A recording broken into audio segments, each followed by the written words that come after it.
What's going on, people? Yeah, a little bit of Friday night hopeful goodness.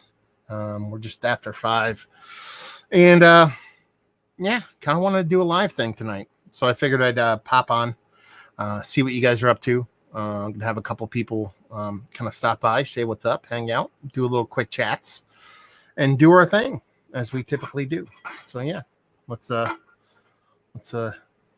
spirit position. So. Oh, how about that? Look at how fancy that is. Anyway, yeah, man, it was a crazy week. Both just life and beer wise. Stuff yeah, I can't wait to tell you guys about it. It's gonna be awesome stuff. Anyway, yeah, work was crazy. The company I work for is insane, so my week was crazy. Beer wise, it was insane. I got a bunch of beer mails in, got a bunch of different kind of random beers from different places, picked up some beer, stuff like that. Had a couple breweries kind of reach out to me that haven't reached out to me previously before about beer, which is kind of kooky. And just all in all, it was a pretty awesome week. I work from home on Fridays, so I'm kind of toiling around doing my thing. And typically I'm working a 9-to-5 job. And when I work from home, I actually start my job a couple hours earlier. So I usually kick out around like 3:30, 4 o'clock. And yeah, I, got the fooling around, did a couple beer reviews real early today, cause I got some video games I want to get into a bit later. And just felt like going online and kind of sitting around and chatting about beer and all kinds of stuff like that. So I put out the old call to a couple different people, see if they want to join in on a live beer hangs. We'll see what's what. If people join, they do. If not, whatever. We'll talk about stuff. So there's a couple things I actually wanted to dive into this week about beer and stuff like that. Because it's been a while since we've done like our online bottle share. I was doing those a lot pre-COVID times. Basically, I'd pick up beer and all you guys would get and come and hang out with us and actually drink along with a couple different beers. We're going to start that up again. I stopped doing that on purpose right when COVID hit because I didn't want you guys. I know this sounds kind of weird in a pretentious kind of way, but I didn't want you guys to go out of your way to feel like you had to go track down a beer, which would put you in harm's way, if that makes any sense, to go get those beers. Because when we do the online bottle shares, they're almost always exclusively beers that you guys can get pretty readily available. But I didn't want people to feel like they have to go out. Not that you have to do anything, but I didn't want people to feel like they had to go out and track down those beers.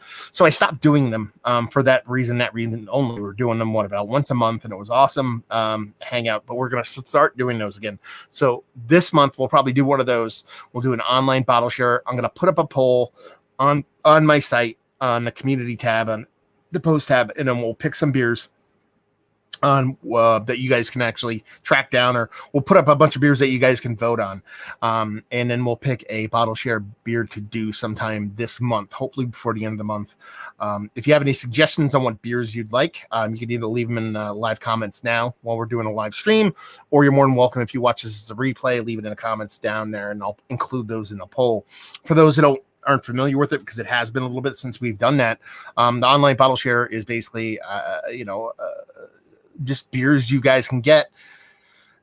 We put the poll out there, like I said, we let you guys vote on it, and you guys pick basically a beer that you guys go and sit around, hang out, and drink, essentially. We've done did we do Duvel? No, we did Delirium Tremens. We've done a Stone one where we did like a bunch of Stone, or not Stone beers, Dogfish Head, IPAs. We did a bunch of different beers, and they're basically beers that you guys can obtain. And instead of me sitting here drinking New Park and Treehouse and all that shit that is really hard for a lot of people to get, we end up doing a kind of a group bottle share online, so you guys can actually hang out, share, sit, drink along with us while we actually drink the beers and just have a good time. And they were awesome. People really dug them. We get a blast doing them. But like I said, I kind of put the kibosh on that for a little bit during the pandemic, but hey, we're going to bring it back now and we'll see what's what. The second thing is I'm going to start doing a podcast again. I know I keep saying that. I actually have one podcast recorded. I kind of feel bad because I haven't posted it yet. It was from the guys from Last Wave Brewing down in Jersey. I recorded it right before the pandemic, and I kind of wanted to kind of sit on it a little bit until I started doing the podcast again. I didn't even tell them that. So they're probably like, wait, this guy came down and did a podcast and never posted it. It has a lot of editing that needs to be done because there is a ton of background noise because they had these they had like chillers and all kinds of brewing equipment going on in the background. And I didn't want to be like, oh, fuck this, let's move somewhere else. I'll fix it in post. Well, it takes a lot of time for that. It takes a lot of time to do that. It also takes a lot of time for me to find time to do that. So we're going to start doing the podcast again. I talked about getting brewers actually on the live streams that we did previously. We're probably going to start doing that too, since almost exclusively the podcast is going to be kind of online, kind of Skype or Zoom or whatever you want to call it, kind of based, because it's not going to be in person like we typically do because of the whole COVID thing. So you're going to have that going on. No, I actually want to sit here and do a little bit of beer news because I haven't done that in a while. I know you guys kind of dig on that stuff. So oddly enough, a couple of things that kind of went down beer wise, man, which is both distressing and also kind of crazy. So a lot of breweries have been getting flack from a bunch of different patrons and a bunch of different people that are actually going out and about and going to breweries about masks and being like, I don't want to wear a fucking mask. And it's so insane that, people are acting this way. The big one was another, not too long ago, there was a person that basically wrote on a tip on a what's the word I'm looking for? Receipt. When they actually wrote on a tip, they gave him a 5-cent tip and said, get rid of masks, tips will be bigger. You're a piece of shit, whoever does that kind of stuff. If you don't want to wear a mask, and this is the funny call, is that a lot of people are getting up in arms about wearing masks during the pandemic and doing a bunch of different things during the pandemic. And they're just like, hey, if you don't feel comfortable, stay the fuck home. It's the opposite, motherfucker. Be like, if you don't want to be part of the team, if you don't want to be a team player, you stay the fuck home. You fucking do it. If you want to be a team player, if you want to fucking be safe and actually have people fucking, live a good and decent life of being safe and not fucking putting people's life in jeopardy, you fucking stay home. You know what I mean? Like, you do it. Everybody else is being a team player. Why do you got to be that asshole that won't wear a mask? Oh, it's my freedoms. It's my whatever. And be like, go fuck yourself. You know what I mean? Like, it's not. It's wearing a fucking mask. It's not that big. You feel like your rights are being infringed on. You're just a dumbass piece of shit who thinks that you're more important than everybody else. So it is what it is. But, for people to get all uppity and righteous about wearing a mask or get uppity and righteous about, you know what I mean, doing things that need to be done during a global pandemic because it's a really big fucking deal. It's insane. And the problem with it is there's so many dumb people in the world. A lot of people, a lot of them tend to lean in a specific direction. Political wise, they listen to specific people that downplay science and fact and all that kind of stuff.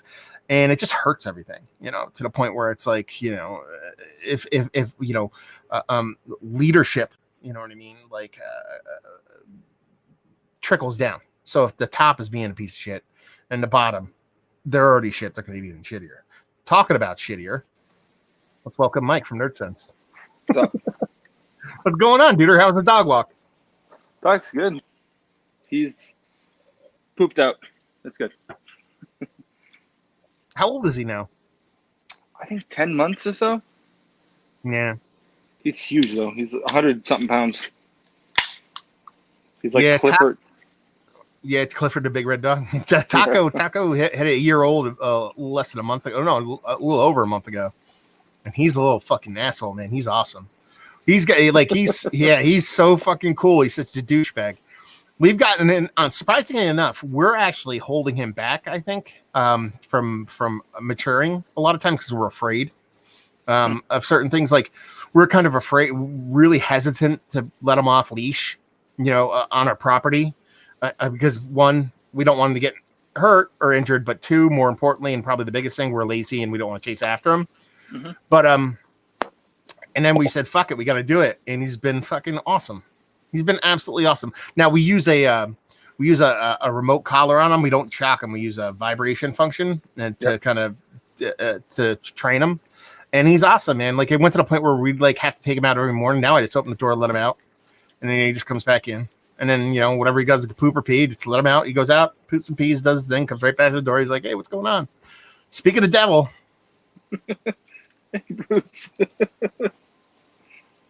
Dogs are the fucking best, man. Yeah, he's he's loving. He's a little dumb. He's not that smart. What kind of German Shepherd is he? I don't. We got him from someone else. Like someone couldn't take care of him. We didn't buy him from a breeder. Someone else bought the dog, was unable to take care of them, and then my sister put us in contact with them to get the dog. It was like we saw a video of him as a 3-month-old, and we had like an hour to make the decision, and we just said screw it. We wanted the dog, and we got him. Only 3 months old? I think it was 3 months, maybe younger. Yeah. Wow. That's cool. Yeah, I think it was born in November, and we got him like early January, I think. Still see his ears. Yeah. It's the only dog breed I'm afraid of is German Shepherd. I think we talked about this before. Did we? Yeah, I think so. You had a weird experience when you were younger, right?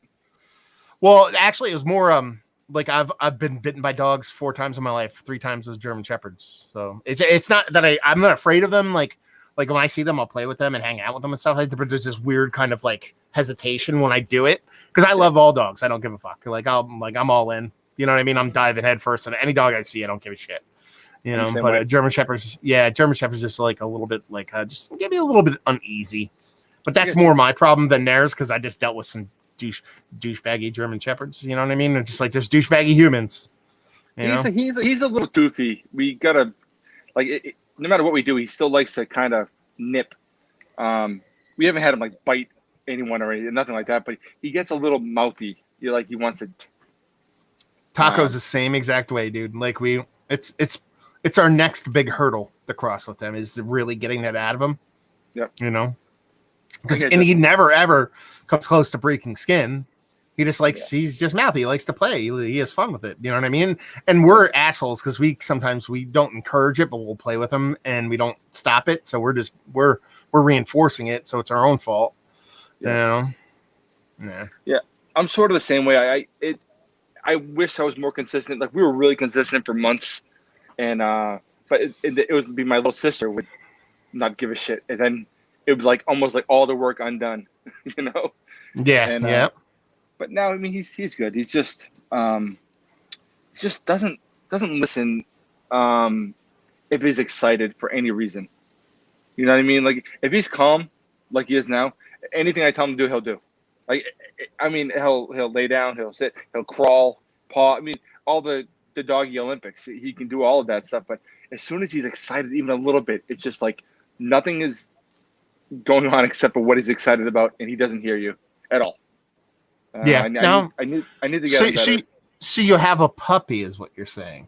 Because that's I know there's really well behaved puppies, but Taco's the same thing. Like he's a red hot ball of energy. You know what I mean? When somebody comes in, but like after about a half an hour, if that same person's here, he's like passed out in the corner. You know what I mean? Like it's just that initial thing that we got to nip in the bud. Yeah. So we got to do it. I mean, like we have, our couch is, he fucking fucked our couch up. So like not on purpose. Like he just jumps and runs and chews on his bone against the couch. And we had like a kind of a dicey couch to begin with when we got him. So we're like, okay, we'll wait till he grows up and then we'll get our new couch. And like, now it's like real, like we ordered our couch and now we're waiting for it to come in and be like, better get him settled down because if he's still a fucking asshole when his couch comes, then we're going to have another shitty couch because I'm never getting rid of him because he's my boy. Yeah. That's how Bruce is for me. Even like I took my lunch break today. I'm working from home all week. But I took a lunch break today. I was like, I'm taking a nap because I can do that because I'm at home. So I was like, hey, come on, Bruce. And Bruce comes, just lays down and like a dummy. And I pass out for a half hour. I wake up. He's still there looking at me. And then I let him outside and went back to work, you know? Now, let me ask you this. You said someone couldn't take care of him, and that's how you got him. Were you guys actively looking to get a dog at that point, or was it kind of like spur of the moment shit? Or let me say this. Is there one person who wanted a dog and one person didn't want the dog, and then you kind of... No, it was because it's me, my wife, and my brother. My brother lives here as well. Okay. And in this house, even though it is technically my house, we all pay the bills reasonably equally, and I make sure everyone has equal say. I mean, my wife has slightly more say because happy wife, happy life. But like we try to run everything as a democracy and just to be always fair and not have any like fucking no bullshit. And I don't play like this is my kingdom. But me and my brother always had dogs growing up, always, and I haven't had one as an adult. And like we go to the pets. Like Josh had a couple cats. We go to the pet store and see pictures of dogs, and it's like, oh, fuck, because man, I wanted my best friend. You know what I mean? Yeah. I wanted, Oh yeah. you're a dog guy. I get you. So, but we talk about it in sort of like occasionally, and then one day, me and my wife were we're in Manchester, and my brother texted me the video of this puppy, and it said, "We have a chance to get this dog now. It's free, purebred German Shepherd. We can get it right now if you want it." But and he kind of gave me the heads up on basically the guy that owned was kind of a dick. I talked to my wife, and she says, "Well, it's up to you." I said, "I want it, and that's how it's going to be." Like, we're not getting it, but I want it. And then she was okay with it. Josh was okay with it, and so we got the puppy that night, literally that night. And That's awesome.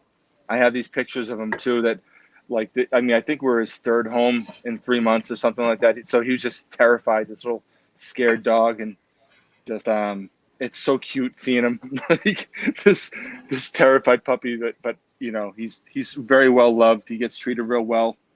He's my wife makes him snacks every day. Like, makes him stuff.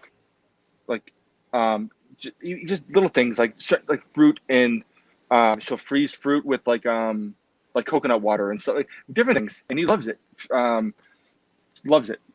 Just eat bananas Now, and blueberries. was there a rhyme or reason behind why he moved from house to house? Like, just people just couldn't handle them, or people didn't know what they're doing, or a combination of a bunch of different things, or Yeah, I mean, we don't have the full story, but I like the little video we got was him like being a puppy, and somebody that was clearly like overwhelmed, like did not understand that like when people don't realize that having a dog is more like having a kid than people like to fucking believe. Like, if I get up in the morning and I'm late for work, he still needs to go outside. So I'm going to be leaving later for fucking work. Like, I need to feed him. I need to be home after work. I need to be home. I can't take vacations unless I have someone to watch him. Like, there's responsibilities, and people think it's just like, oh, I'll just feed him. I'll let him out. There's a lot of shit that goes on with having a dog, and it's expensive. He's stupid, so he's always eating dumb shit. So we're at the vet. So like it's like having a slightly irresponsible kid in a weird way. You know what I mean? dude. So the other day, it was probably about 2 or 3 weeks ago. So like, if I want to have a late night, like my wife's a farmer, so she gets up mad early. So if I want to have a late night, like on a weekend or whatever, and I want to stay up playing video games or whatever, like I'll actually go and I'll hang out. Like I'll sleep on the couch. It's not like a thing like, oh, she's kicking me off the couch. I'm just like, yeah, fuck, sleep on the couch. And then and what I'll do is like I'll just kind of crash out there and stuff like that. And Taco sleeps with me out there. Well, my earrings, like I have my, I big stretched ears, so I got these big earrings. One popped out. They pop out every now and then if I sleep. I woke up and I couldn't find it. Couldn't find it. Like stripped the whole house down. Couldn't find it. I'm like, he must have fucking ate it. Got to make him throw up now before we go to the fucking vet. You know what I mean? And like, and this is the first time we're trying to make him throw up. And like, there's pretty much the two things you go for when you want to make a dog throw up is you go for mustard or you go for hydrogen peroxide. Those are the two ones they won't hurt them and they'll make them throw up, like guaranteed. No, he didn't throw up at all. So I made him eat a bunch of mustard, nothing. He made him eat a bunch of bread soaked in fucking hydrogen peroxide, nothing. And I'm like, fuck, what am I going to do? I'm like, oh, wait a minute. That asshole cannot not throw up when he's in the car. So I put him in my car, 7 a.m., and I start driving like fucking Speed Racer around my local town, whipping around corners, sure as shit. Fucking throws up. Yeah, he didn't eat it. I don't know where it is. It just got lost. Oh my god! Like as soon as you started telling the story, I was like, all right, that dog ate that shit for sure. Then, yeah. What's going on, Craig? How you doing? I'm good. Oh, hanging in there, brother. Cool, you know Mike from Nerd Sense? You know him? I've seen part of the crew. I've watched a few bits and bats and seen live streams, but I've never been on a stream. Yeah. So cool. Mike, Yeah, Craig, man. Craig, Greg, both awesome dudes. Yeah. You're probably two of the nicer guys in the game. No, Yeah. I'm not part of that. They're part of that club. So, what are you drinking, brother? I've been drinking this for a few hours actually. Not the same can, of course, but multiple. Rheinbacher from Germany. Oh yeah, fuck yeah, dude. Oh, nice. Yeah. Yeah. So I mean, you can get 4 cans of these which is 2 liters for £3 over here. So it's like, yeah, when this weather's getting shitty and sticky and stuff, it's like, yeah, give me all of that. So, and for the price, it's like, it's banging. Yeah, no, that's me. Like I went and I'm drinking a Scar City. It's like the Florida Cracker. It's the Belgian wit style. You probably get this over there. And this comes in like a 12-pack of like their Guayabera and a bunch of other crushers. And I saw it was not 12-pack, 15-pack. And I was like, fuck yeah. I'm picking that up. This is like, I've been finding these awesome little like 15-pack like super chugger things over here in the States. Like the best one I got the other day was what is it? Three Floyds. Is it Three Floyds? Yeah, Three Floyds, the Gumball Head, which is like their small little pail. I think it's Three Floyds, right? It's not. Anyway, it's a little American like wheat pale ale kind of thing, and it was so fucking good, man. And it's like so brutal hot over here. It's like today's actually like one of the coolest days we've had all summer, and it's 80. Yeah. Wow. Right. Yeah. I mean, today was, I think it's the hottest day since 2003. It's the hottest day since 2003. Whoa. So Yeah. and I reckon potentially it could be the record tomorrow. So it's like it was hot, really hot, stinking hot today, and then just before it started to get dark, the cloud rolled in. So it could be a record-breaking night, like low 20s in Fahrenheit, not Fahrenheit, Celsius. Like 29? 20-ish degrees, Celsius. So I don't know what that is for 70s, which is for us, it's pretty, for an island, it's pretty hot. I had to do the conversion. I was taking the phone out to check. Yeah, no, I was getting all mixed up. That's the trouble. I've had about 5 of these, so it's like, yeah. Well, nothing would be worse. Nothing. Well, at least it's not beer tuber palooza hot. At least, Mike, right? Oh no, my God, that was horrible. It was so hot. When we did that, Craig, it was the field temperature was 113 degrees Fahrenheit. Yeah, wow, that's not which bad. is insane. Yeah, it was.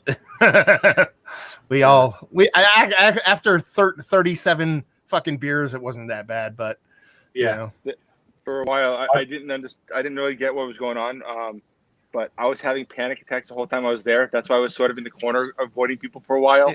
Like, yeah. Because I was literally sitting there and my heart was like 180 sitting down. So like, it's so hot, it's so miserable, and I'm having a full-blown panic attack the entire time for no reason. It's just, I do that sometimes. And it was like, it could not have been worse in any way. And I'm meeting all these people who I've only met online. They're very, very nice. And I'm clearly not being that social. I felt like shit, like, in every way. It was really kind of that pleasant for me. But that's why you had the panic attack. That's why, because you're around a bunch of people you don't know. Even though you think they're nice people, you never met them before. Dude, I have panic attacks. If I fart the wrong way, I have a panic attack. So I know what you're talking. Well, yeah, that's understandable. But yeah, you don't want to follow through. But no, I mean, in fairness, it's just kind of one of them deals. I have to be in the right mood to be socialising. If I'm in the wrong kind of mood, especially if it's planned, I'm in that wrong mood. It's like, it's not as good as if you are in that mood. That kind of deal. But yeah. I got this weird. Sorry, I can't imagine 115 degrees and you're drinking beer. I'd just be constantly sweating. I'd stink. I'd be like, it would just be horrible. I'd smell like hops probably. So sweat. Now, to be fair, when it's cool out, I still sweat and stink. So it's not like I don't do that when it's nice. Yeah. But it's a little bit more like, if it's comfortable, I still sweat and stink. So I'm not trying to say that doesn't happen. Smell of hops. The smell of hops. Yeah, I wish. Yeah. maybe like horrible, skanky, garlicky fucking onion hops. Yeah, you smell dank. You smell dank. Yeah. Yeah, that's being polite. But yeah. Cool. So unlike you guys who are drinking these light things, I'm drinking Metal by Trillium. It's 9% double IPA. Nice. Sessionable. Yeah. Well, compared to most of my stuff in my fridge, it is pretty sessionable. Yeah, superb. Yeah, it's just this is only 4.5. It's crushable and drink lots of it, and it's cheap. And it's like lately around here. Go ahead, Matt. Go ahead. Sorry. No, go ahead. No, I'm not saying around here lately. Trillium has been making like really good lagers and really good sours. Their IPAs have not been very good. So like, but their lager game is on point, and they did something called like Compass or something. I was putting down like 4 of those a day for a while. Like they're awesome. Just nice, light, crisp, mildly hoppy. They're just delicious. So I get you. I actually give a lot of kudos to Trillium. It probably had a lot to do with the fucking employee shit, but like, like a bunch of people started to come out with like, lagers and pilsners and crispy beers, from like kind of hype breweries. Like other half started to do it, and a couple of people started to do it, and those people charged like 15, 16, 17 bucks a 4-pack, and then Trillium came out with their first one. They're like $10.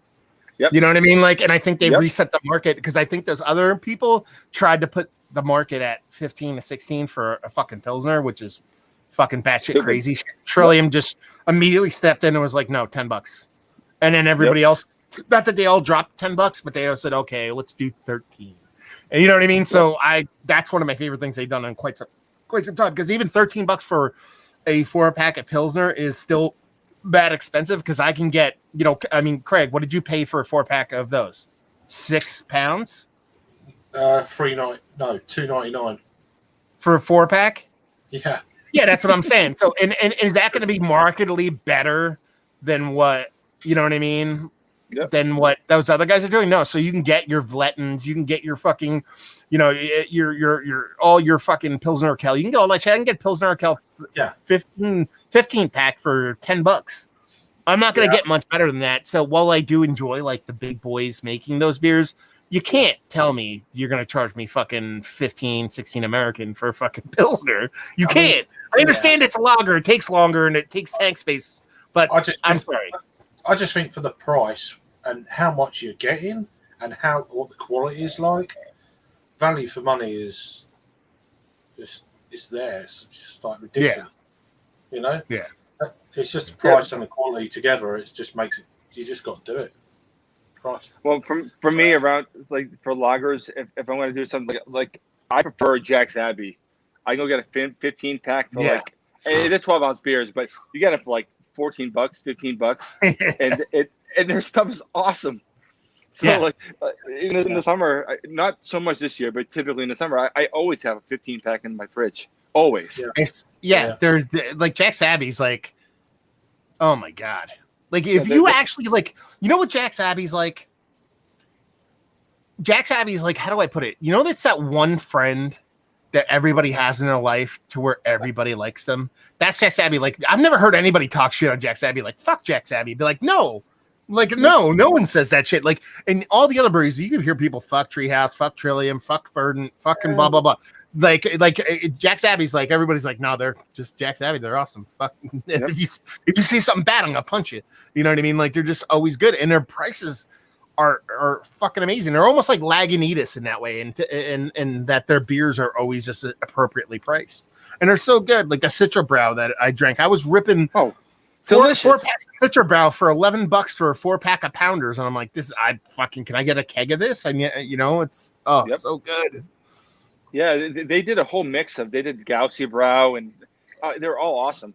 But they also did this thing. The 12-ounce cans. It's like a blood orange. I don't even know what it is. I've had that. Lager.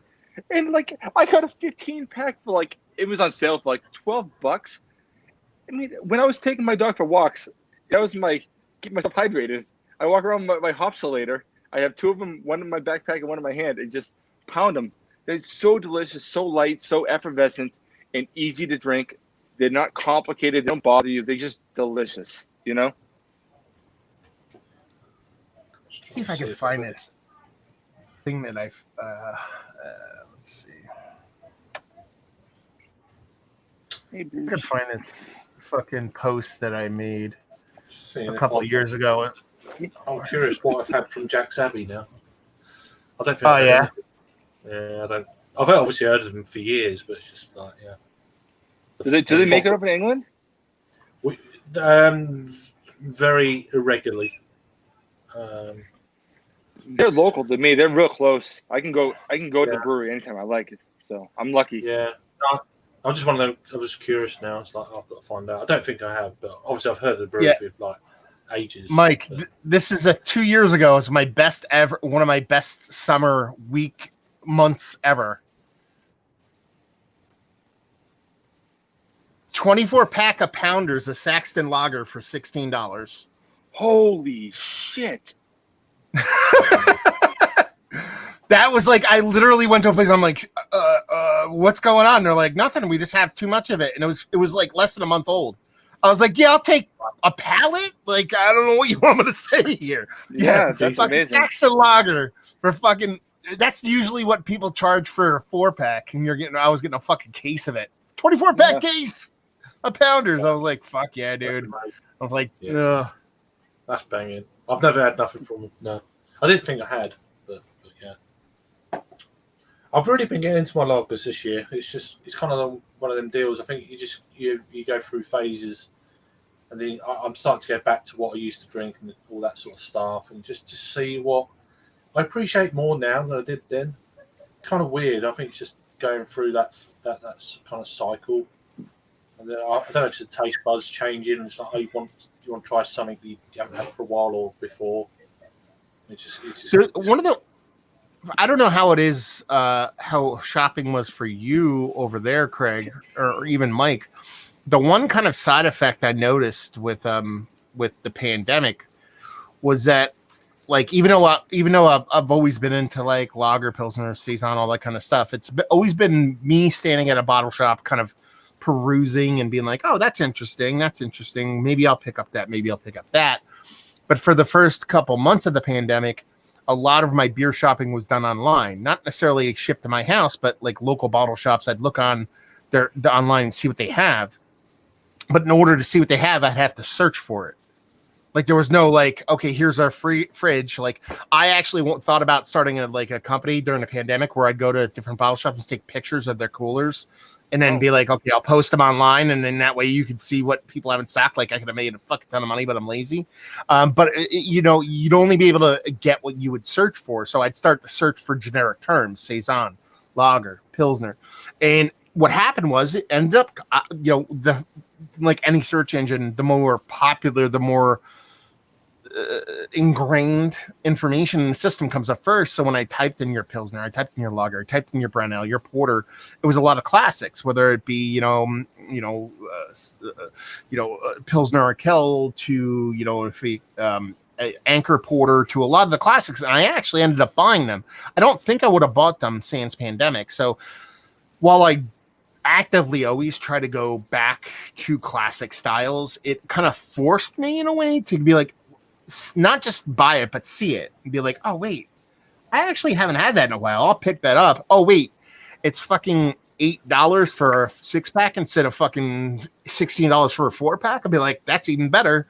And then you drink and go, this is way better than everything else. Why am I not buying this?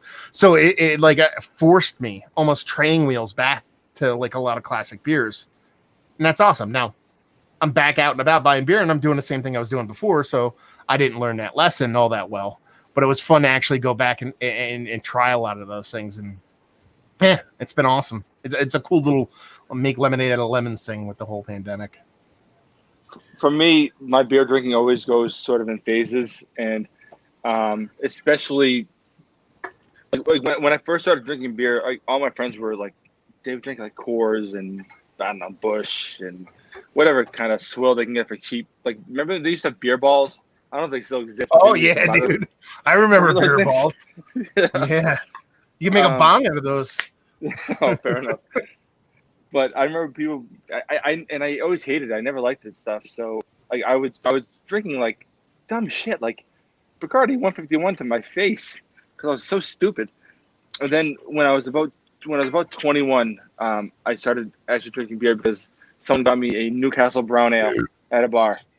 I was like, whoa! So beer can taste not like shit. Okay, so Newcastle Brown Ale was like my road into drinking things that taste good, I suppose. And I think now when I have it, I think it tastes like tinfoil. But at the time, especially, I thought it was really, really good. But I never looked back. And in some ways, I sort of started in stupidly turning my nose up at like lagers because I associated them with Miller and with Budweiser and stuff. Yeah. And I think, like everyone, I think by the time I was like 2012, I got on the juicy IPA train. But the last few years, man, I'm all about Pilsners. I'm all about like Helles. I'm all about the Martins. I'm all about like I want a beer that like I can drink sort of irresponsibly and not embarrass myself in public. You know, I do that all the time. It's okay. But I'm And happy doing it. I'm not an angry person doing it, so that makes me that's almost like a license. You can do it. That's fine. If you're shitty of it, then I'll be like, oh, hold back. You know. No, I've never been an angry drunk. I'm a hugger if I'm drunk. Yeah, I'm exactly the same. Hug people. Yeah, what a great time to do that. But yeah.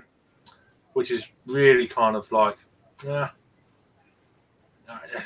mates, so that kind of thing. Give a hug, it's like fuck, you can't do it. So fucking hell. No, I'm a cheerful drunk. Don't get me wrong, but at the same time, like if I'm clearly fucking wrecked out in public to my wife, she's not happy. You deal with that next day. It's just like my snoring first, or sleep on the couch. Yeah, that good old couch. I know it so well. Yeah. The thing is, a few years ago, I think me and my wife, we were up north, like not that far away. We were in Vermont, and we went to Von Trapp. Matt, you like Von Trapp, right? Yeah, fucking love that place. Oh, so good. Craig, it is literally operated by the Von Trapps from fucking Sound of Music that moved to the United States. Excellent. Cool. But the place is fucking awesome. They have good German food. They have good lagers, and everything they have is so good. And when you're up there and you're drinking a flight of their beer, and it's hard to say, oh well, I mean, lagers aren't as flavorful as these other ones. They are. They just have to be made right. And I feel like I was conditioned as a kid to think that like what a lager was Budweiser or Miller. Those kind of fucking those beers. So like when I'm sitting there having these brilliant pilsners, these dunkels and all these awesome beers, you're like, lagering is just, it's not the same as an ale, but it's not less flavorful. And I've been on that train in the hard way, for years now. But like it was a long time coming for me, honestly, because I was all about IPAs even before the juicy thing. I was about stouts, imperial stouts. I wanted something that was going to punch me in the face. And these things aren't lesser; they're just different.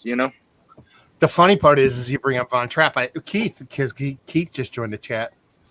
I think. Was it almost a year ago to the day we were at Von Trapp, right? Yeah, it was because we were up for Hell Farmstead's festival. Was it last year? Yeah, and I think it's I think it's the first Saturday in August. Keith is not audible. And I can hear him fine. I don't hear him. I can hear him. Yeah. Weird. Yeah, I hear everyone but Keith. Yeah, I wonder why. Makes no sense. I think it's some kind of traumatic experience. You're just blocking them out. But like a year ago, like one of the best festivals I ever went to, Keith ended up getting the tickets was Hill Farmstead's Festival of Farmhouse Ales, and that's up there in Vermont. And we stayed closer to Stowe, which is by like Alchemist, and which is like all the crazy brew Alchemist and fucking who else is there? Lost Nation and fucking 10 Bends there. Yeah, a bunch of different guys, and the Von Trapp Brewery.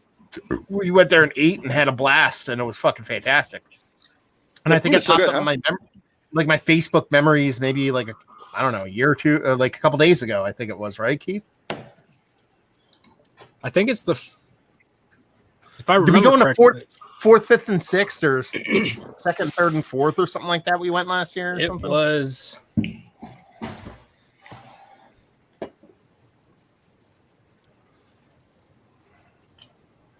Yo, Thomas. It would have been. I'm just wait. Keith just Did we go? We came back Saturday, or no? We Thomas, came back Sunday. Keith?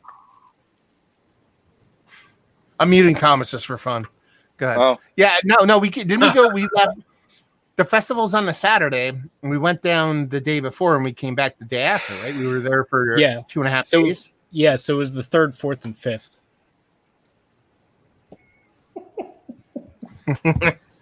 Son of a bitch. Yeah, I mean, Mike, I can hear Keith just fine, by the way. I can't hear him. I wonder why. I hear everyone but Keith. Huh. It's the Ron Jeremy mustache that's doing it. It's blocking his. Sometimes. Yeah. I don't know. That's kind of it's kind of more of a Tom Selleck mustache, really. If you're right now, you're kind of true. Yeah, you're kind of right. StreamYard I'm digging it though. I'm digging it, Keith. Thanks. Yeah, it's a StreamYard thing. It's a common glitch. One person can't hear one person, but everyone else is. Yeah, no, I've seen that before. So, well, Mike, luckily, Keith doesn't have much to say, so you'll be fine, Mike. Yeah, that's right. Yeah.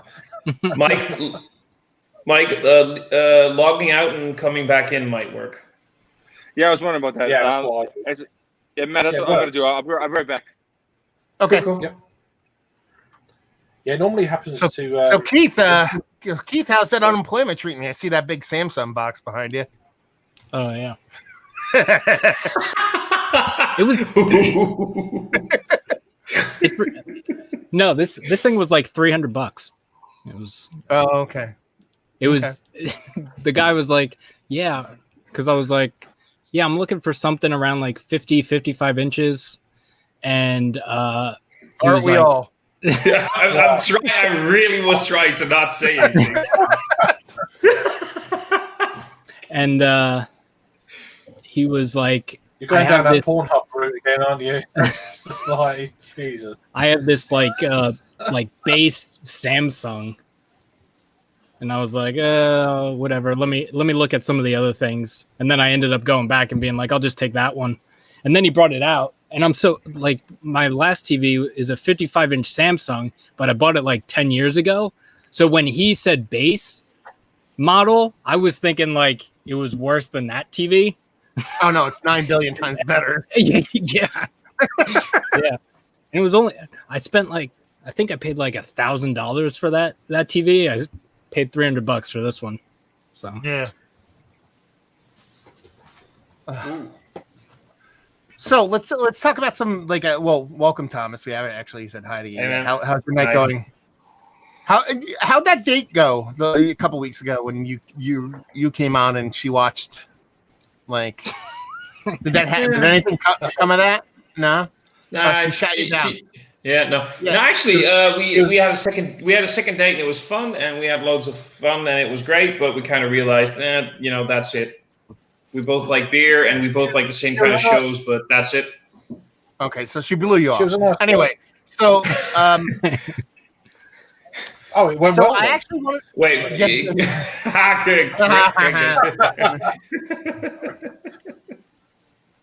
To keep this kind of like semi fucking informative. I'm curious, what's beer like now for you guys? Like, is the shit back to normal, but in a weird way? Because it kind of seems that way here in the United States. Not necessarily for me. Like, I don't go anywhere else, but it seems like everybody's just kind of like slowly, kind of hesitatingly trying to go back to their normal way, like trying to go to their breweries, trying to go to do their thing. They don't care anymore. It's all kind of whatever. It's interesting that you mentioned that, because our gastronomy basically just got a slap on the wrist yesterday, because they all got rules like you can open up, but with these rules, and then a month later those rules were lessened a little bit, like, okay, you can open up a little bit more, but with these caveats and everything. And I've been in this entire time, that ever since the pubs reopened, I've been to pubs twice. And it shocked the fuck out of me when I sort of walked in and I was like, okay, what do I do now? And I was waiting there for a few minutes, and she was like, you can just pick a table, you can go sit there. I was like, okay, but I haven't made reservations. I was just checking. No, you can just go sit down, it's fine. So when the other guys walked in, no questions asked. Do you belong to the same household? There was no 6 feet separation thing going on. And this is basically the theme in gastronomy here at the moment. So our government, so to speak, sort of gave him a slap on the wrist, like, you guys need to really, get back to what we told you to do in the next 2 weeks, or there will be consequences, because this shit is not good. We can't have this. Yeah. We've got. There's some countries in Europe. We've got a second spike going on. There's regions in the UK with local shutdowns. I think today, Preston, up in the northwest of England, from midnight, I believe, which is now, well, an hour, sorry. So they're going back in. We've got Leicester, had a shutdown for a while, and I mean, the weather's potentially helping with the heat and stuff, because obviously it doesn't like heat. But then I live near the coast, and loads of people are coming down to our beaches, and they're actually telling people to go to somewhere that's not very popular, because certain tides and that, and the tide being in, and there's less space and all this sort of carry on. That's been going on literally today. So it's not boding well. It's just no. It's worrying. I've not been to a pub yet, and they've opened on the 4th of July. I will be potentially going to a pub next week, so that's going to be very interesting just to see how the whole carry on is, and 'cause I have no idea. What do you want me to do? It's going to be weird. So do you have to make reservations if you want to go to a pub? I think certain ones you do, depending on the size of the venue. In the States, we do all first come, first serve in the States, pretty much. Okay. Yeah. I mean, whatever. I mean, I just go with the flow, and if you have to do that, I'll do that. But I think if you've got a certain amount of space, and you're okay. But if it's certainly the smaller venues, some of the micro pubs over here, I don't know how that's working. And we've got lots of them around here. Well, there's no TV, there's no fruit machines. They're very small. It's all cask beer. You're not allowed a mobile phone. It's going in a little micro pub and chat, like it used to be like ages ago. All cask beer, that sort of thing. Pickled eggs. That actually sounds pretty good, really. Yeah, old school, traditional talk to people, rather than message people from one end of the pub to the other or whatever, Yeah. Which is, it's lost, of course, now. They instituted a new thing here yesterday, where if you I need to read up on this because everything was a bit hectic and I'm a little bit busy with work, but I think the gist of it was, if you go to a gastronomy like a restaurant or a pub or whatever, they can ask you to leave your contact information. As in, if it turns out that something happened at that particular restaurant or pub or whatever, they can contact you and go like, okay, it turns out some people here had COVID, have COVID, you might want to get tested. It sort of had an outrage with a lot of people going like, oh my God, I'm not going to leave my contact information for the government to find me. They already know. Yeah, have you ever paid taxes?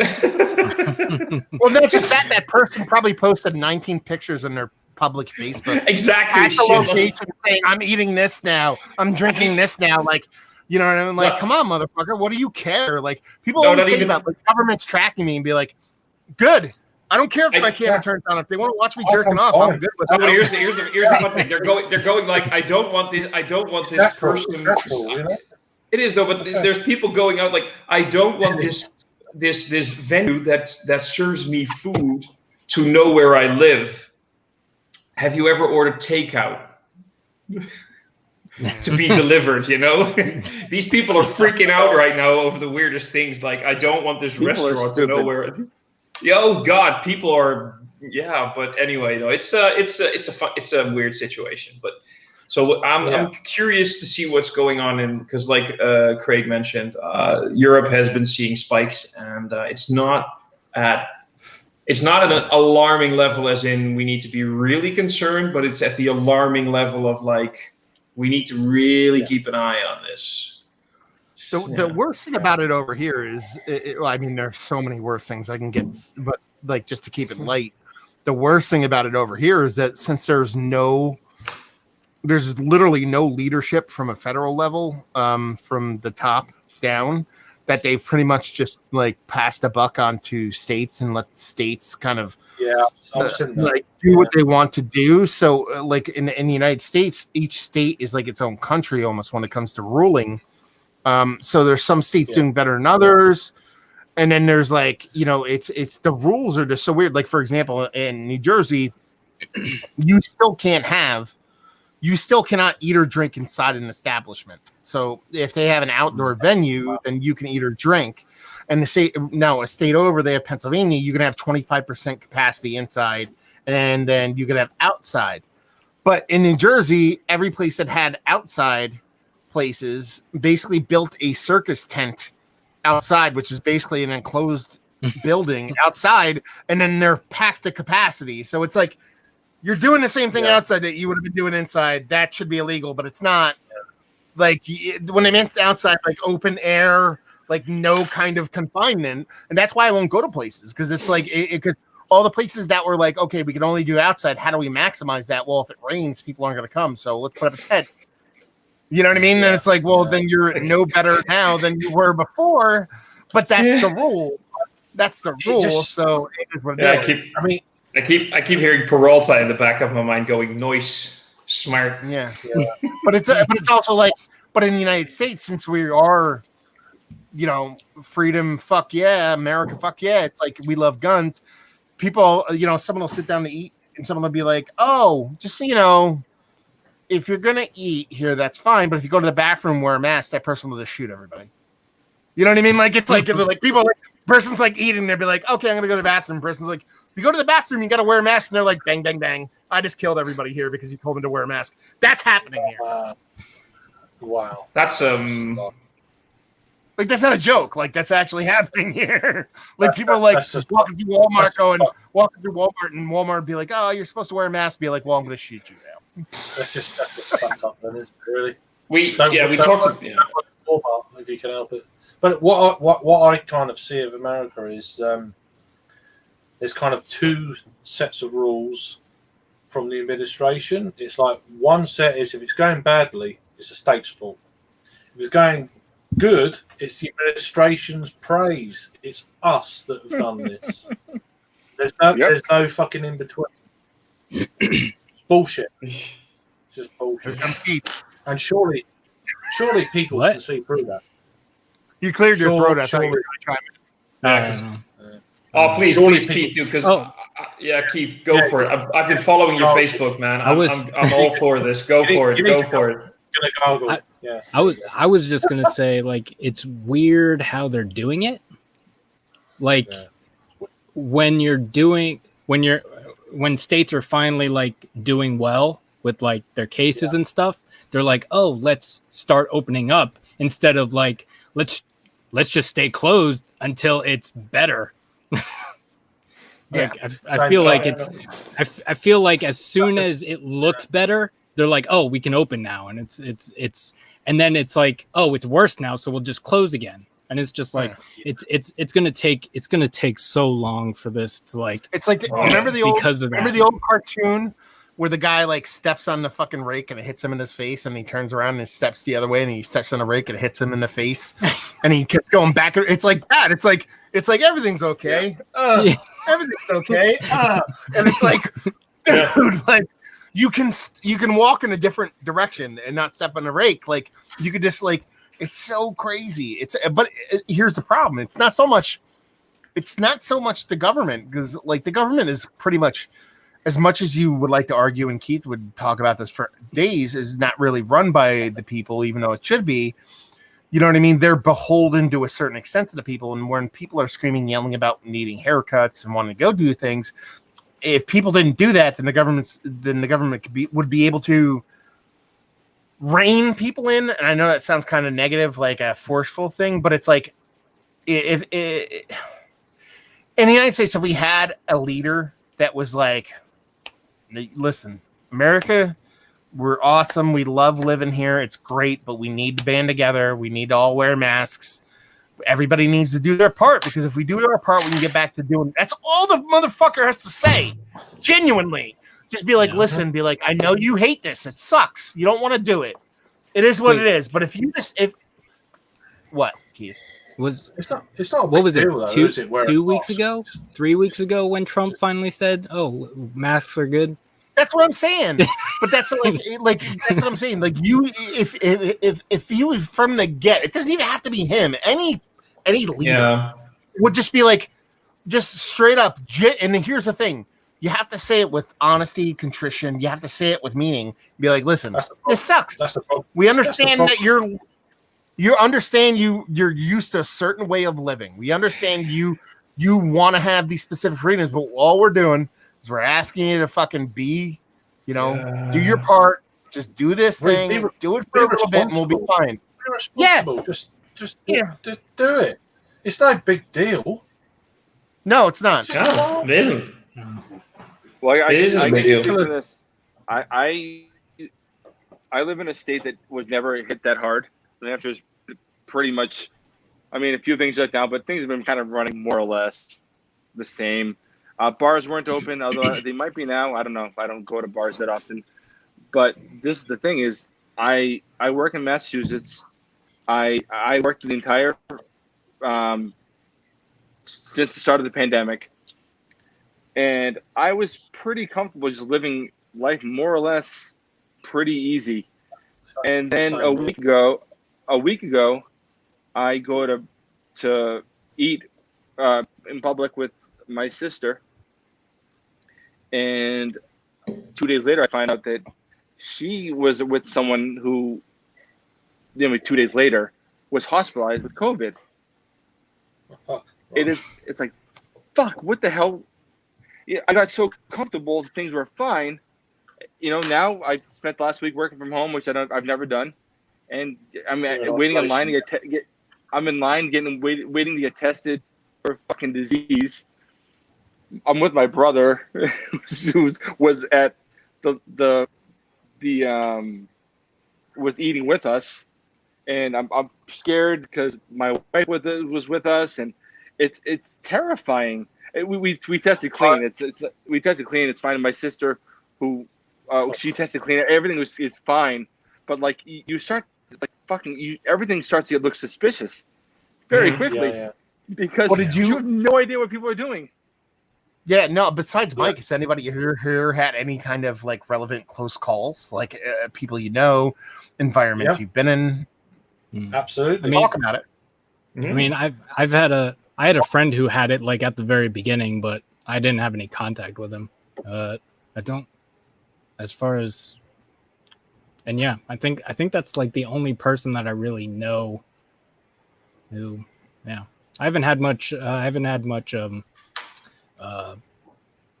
exposure to this or people who have had it. Or people in general, Keith. Anyway, Craig, you were saying you have. Yeah, absolutely. I mean, I'm kind of what you'd probably class as a sad 40-year-old that is still in although there's been lots of years in between where I haven't lived here. I moved back into my family home it's a fairly big house, so it's not like we've got plenty of space. We can do, so it's kind of, you can do that. Mom's been very ill since like early January, late December, literally bedbound. Type 2 diabetic. She's had a few things going on this year, pretty ill. So forth and, carrying on. Getting to about like 3.5 weeks ago, probably now. She's been going in and out of hospital for months and months and months during the whole pandemic and before it, kind of thing. So she went in, like, she's actually there and again now, believe it or not. But before that, she was in for like 3 or 4 days. She got a test on the Monday. She went in. She's fine. She got another test on the Thursday. I think it was around about the 16th of July, something like that, whatever that Thursday is. She come out, she come home. Day later, phone call, she's tested positive. It's like, holy fuck. We're now in the household. She's here. We've got 3 generations in this house. We had to go on lockdown for 2 weeks. Scary shit. But she's had no symptoms, nothing at all. No one else has had any symptoms, nothing at all. Very lucky, but them 2 weeks were. Yeah, because I mean, when you listen to everything about it, and I don't want to say congratulations, but fucking that's awesome, because that story started off in a way that I thought I was going to go in a bad turn. So no, not at all. No. But she's type 2 diabetic. All the proper dodginess. She's, I mean, there's 6 strains of this whole fucking craziness. She's obviously had a very mild strain, and Jesus, thank God for that, Well, and I also think, and then where are you located again, Craig? Exactly. Oh, I'm in southeast England, which is it's east of London. So I'm not part of the main city or whatever. But it's a And this is one of the things, and this actually is. I've read a couple things on this, so it's total speculation. But it's also similar to something I read on a lot of previous disease, is that a lot of countries, and this is just natural progression and evolution for the human body, a lot of areas of the world that were hit with plague, whether it be bubonic or the black, all the huge plagues in history, their bodies have created a barrier and like are better suited to dealing with such things. Yeah. So it doesn't. So it's like if where you're not necessarily where you live, but where your family has grown was an area that was hit very hard, that you tend to be a little bit better off because your body's just naturally. We've dealt with this before, whereas there's an area in the world that wasn't ever dealt with it, that they're a little bit better off. Not saying that's what happened with your mom, but it was. I know one person that died from it, but I never had contact with them. It was actually a business thing. But one of the more interesting things, which kind of wraps into beer for me, is I actually got a beer mail from somebody, and he mailed it, and then while it was in transit, he said, "Hey man, just want to give you a heads up. My kid tested positive for COVID." Ooh, so I had a beer mail that didn't even get to me yet. Cool though. To tell you that though, that's just like, dude is so fucking cool. He's like, listen, he's like, he's like, my kid tested, and I'm not gonna name who it is, obviously, because I don't want to fucking put that on them. But he's like, hey, my kid tested positive for COVID. Or no, let me put it this way. He's like, my kid's teacher tested positive. He's getting a test done. So I just want to let you know. And the next day he's like, okay, he said I didn't come back as positive, but my kid did. And then he told me 2 days ago, he's like, I ended up, because he's with his kid, he's got to take care of his kid. He's like, I now have it. And he didn't say I had it. He's like, yeah, I actually went to go crack a beer, but then I realized I couldn't taste or smell anything. So then I got another test and they said I'm positive. So it was kind of an interesting kind of thing, because I'm like, what do I do? And I know what to do because I dealt with infectious disease for 18 years. So I understand the protocol behind it. So I was like, okay, I will not bring it in my house. I will clean and disinfect all the beers. Turns out he sent me about 10 mystery beers that all wrapped in cloth, so I couldn't actually clean them properly. So and Keith was here actually this past weekend, and I told him, I was like, yeah, I actually got a beer mail. I'm like, the beers are in my beer fridge, but I because it's not going to fly around my beer fridge and attach to shit. But I let them sit for a week just to be on the safe side, and then I started drinking them. But it was just an interesting kind of idea to deal with, to be like, okay. And like you said, Craig, my first instinct wasn't like I was scared. I was like, dude, thank you very much for letting me know. That's super fucking cool of you. But here's the thing. But here's the thing, and I told him this, is that I'm like, to be honest with you, I'm more worried about the UPS or FedEx carrier giving me COVID than you, because that package is in the mail for 5 days. That person who touches it and drops it on my porch, if I touch it within an hour, I have much more higher probability of getting COVID from that person than I do from him. But that was a unique experience. But yeah, what about you, Thomas or Mike? You guys have any direct dealings? I didn't have anything direct, as in somebody close to me, but that person lives further away, so it's not like it affected me, as in I was worried for my own health or like I could be infected. But Just get another beer. Yeah, go for it, mate. But yeah, you actually know him as well, Matt. And I don't think you actually heard all this. But were you aware that our buddy Remy actually went alcohol-free for an entire month because he had a bit of a health thing going on? And it all started with him thinking he might have COVID because he had the entire thing of it started out like feeling a bit like a cold. And it all started with, it got worse and worse. And he was like, you know what? I need to get tested because I live in a household with 2 kids, my wife, and some health stuff. So he wanted to get tested, and he did get tested. And on the day that he got tested, the day after his test, while he was waiting for the results, he had to go to the hospital, and turns out his entire health issue was something else. But yeah, that was the person closest to me that sort of, I was like, well, here's somebody in my direct circle who could possibly be quite ill. But it turned out in the end everything was fine. But he actually did have a bit of a health thing going on. He was I know he had an arrhythmia that he had to have straightened out via shock or whatever to restart his. I know he had that. Yeah. And that's what you're talking about. So I know he was having just. You do know that, okay?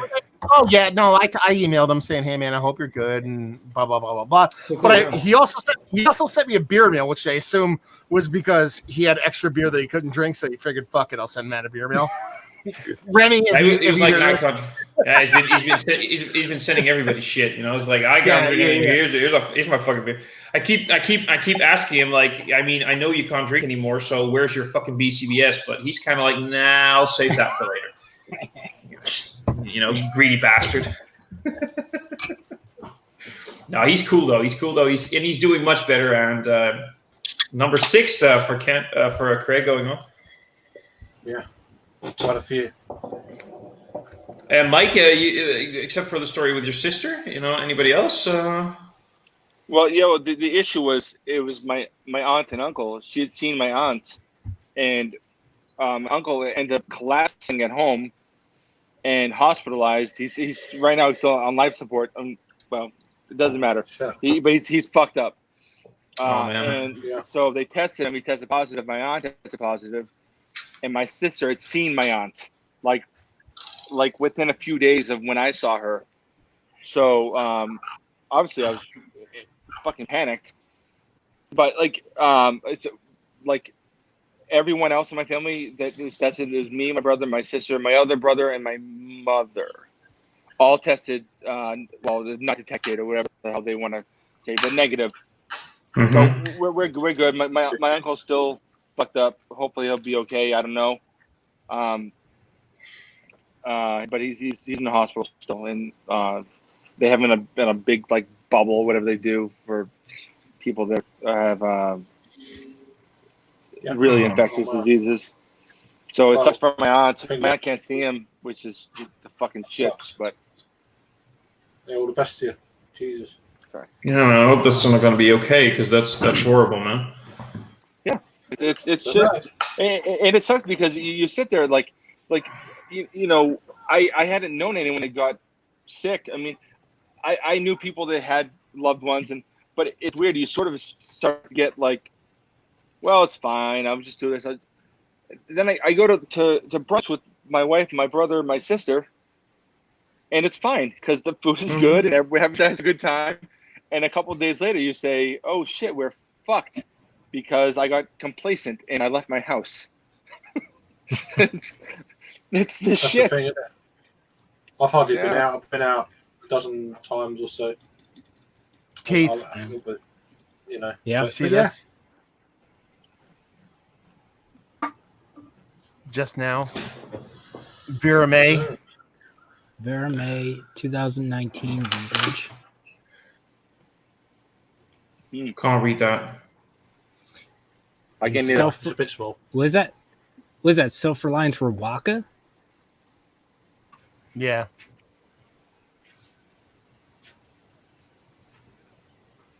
Can't see anything. Yeah, I was. Yeah, so I was planning on, because New Jersey has been doing great, and then I was like, oh, this, and Matt's in the same county as I am. He lives like 10 minutes away from where I am, and Wow. I was like, as soon as I get my unemployment, I'm going to Hill Farmstead because I could just go curbside pickup. They throw it in your car, or they leave it outside and you put it in your car, or whatever it is. And I'm going. So like last week, I found out that I was getting unemployment this week, and it turns out that New Jersey isn't doing as great anymore, and our county is on the blacklist. Can we go to Fox Farm? Probably. Because Yeah, I think let's go there. I think it's just Vermont. It's just Vermont, the state, the whole We state. should go to Fox Farm. Maine's doing the same thing where if you enter the state, they want you to be quarantined or have a negative test with you. No, but even with Vermont, you have to, even if you have a negative test, you have to quarantine for 7 days. Oh, Really? that sucks. Yeah, which is Lovely. it's weird, but I guess it's just So a safety measure. So out there, do you guys get? Can you just go and get a test, or do you need to show symptoms before you go and get a test? No, you can go get one. There's free, It depends. There's free tests. That's the difference between America and certainly the UK. No, because you can get it, Mike. You can get a test if you want a test. You can get a fucking test, no problem. No, I mean, It no, just- Matt. When I was trying to get tested, I called probably, I would say 20 places that almost told me to fuck myself, including the VA places. I'm a veteran. Really? Oh yeah, it was pretty bad. Even one lady, I literally said, "Fine, fuck you, I'll die then. Go fuck yourself," and I hung up. I like I said I did this, but really I hit the end button on my phone. But Yeah, and down by that's a us, big thing, man. if you're showing symptoms, you can just go to your local pharmacy and they'll test you. Really? Yeah. Okay, we don't have that though. But if I wanted to get a test, I can get one. I can get a like. There's churches all around me. Like, it's weird. Like, doctor's office set up in like churches around me. Like, there every weekend there's free antibody testing. There's free whatever. Like, I could just go and just do That it. just sounds. No. That just Yeah, but sounds- Matt, I think the more hillbillies you have in your state, the more bullshit your state has. Yeah. And I live in a hillbilly full state, even though it's the north. New Hampshire's full of a bunch of fucking hillbilly redneck pieces of shit. No offense to anyone else that lives here. But I Don't live in a very- sugarcoat it, Mike. Tell us how you really feel. Man. Yeah, what do you I'm really sure- feel? Matt, Let it I go. Man, I was at Spyglass. That brewery that we often talk about, and I was trying to pick up beer, and there's a lady out there screaming at someone that had Massachusetts plates. This is couple months ago, but fuck you, go home, Go back to mass. Bring your fucking. She used a bad word for Asian people. Is this podcast like 9 minutes away from Massachusetts? It is like 6 minutes away from Massachusetts. And she's screaming. I don't know where her car is because I'm lying. And she's screaming at people with Massachusetts plates. Fuck you, go home. Like we are like honestly 4 degrees from Texas as far as dumb fucking hillbilly pieces of shit here. So like I know I'm from Mass and I've lived in other states and I've lived in Connecticut, I live in Hawaii, I live in other places, and like I live in a pretty like liberal part of New Hampshire, but a lot of New Hampshire is pretty fucking redneck. So like I think anywhere is like, oh fucking freedom, you're fucked. Yeah. It means you don't have freedom, essentially. Well, yeah. I mean, I've heard people attacking people that are wearing masks and all this kind of carry on. It's like, what? Oh no! When I'm at the food store, me and my brother openly talk shit to people who aren't wearing masks. Oh shit! You're not wearing a mask. Oh well, it's weird. Oh, yeah, I mean, it's both sides of the whole opinion on that, I guess. But listen, wear a mask. Don't be a fucking asshole. Sorry if you're watching the show. I agree with it. Wear a mask. Don't be dumb. No apologies. If you don't wear a mask, tune out. Give me a thumbs down. Call me a piece of shit. Go fuck yourself. I'm on that side. I'm on that side of the fence. I'm with you all the way. Yeah, no, I love the fact that at the point, just give or take a day or so, at the same point where even your glorious orange orangutan was going like, you know what, you guys really need to start wearing masks. The Dutch. Yeah. Why the fuck would you? No. Yeah. Why would you, dude? Don't be a dick. Why would you fucking disparage an orangutan like that? I love you, man. I love you. Yeah. Why would you be a dick? Orangutans are mad cool, dude. Have you watched to all orangutans? Have you watched Every Which Way But Loose? Come on now, motherfucker. No, you know what? That was harsh on all orangutans. That was right. No, but all joking aside, though, when Trump was going like, yeah, you guys should really start wearing masks and blah, blah, blah, blah, blah, the Dutch government was like, you know what? There really isn't any real proof that masks work. And I'm like, oh my God, even Trump right now is saying, wear masks. And my government is like, honestly, to be fair, we're not sure Trump knew what he was reading, to be fair. Yeah. My favorite part about masks don't work. There's no proof that masks work. My favorite part about that is 100, not 99, not 99.5. 100% of those people say masks don't work. Go to church on the weekend. Yeah. Wow. There's no proof that masks work. Let's go worship Jesus. Like, there's no proof that Jesus exists. Why the fuck would you? What are you talking about? The funny thing is though, I just do it. I don't wait for proof. Just do it. Do it. It's not that bad. It's a small inconvenience, and if it turns out that after a year it freaking didn't work, fine. But if it does work, or if it does work, what's the problem? And the fun thing is the big piece of research that what's the National Health Institution thing? It's called RIV. Yeah, for us it's called the RIVM. I don't know what it's called for you, but anyways, they're like, this is that piece of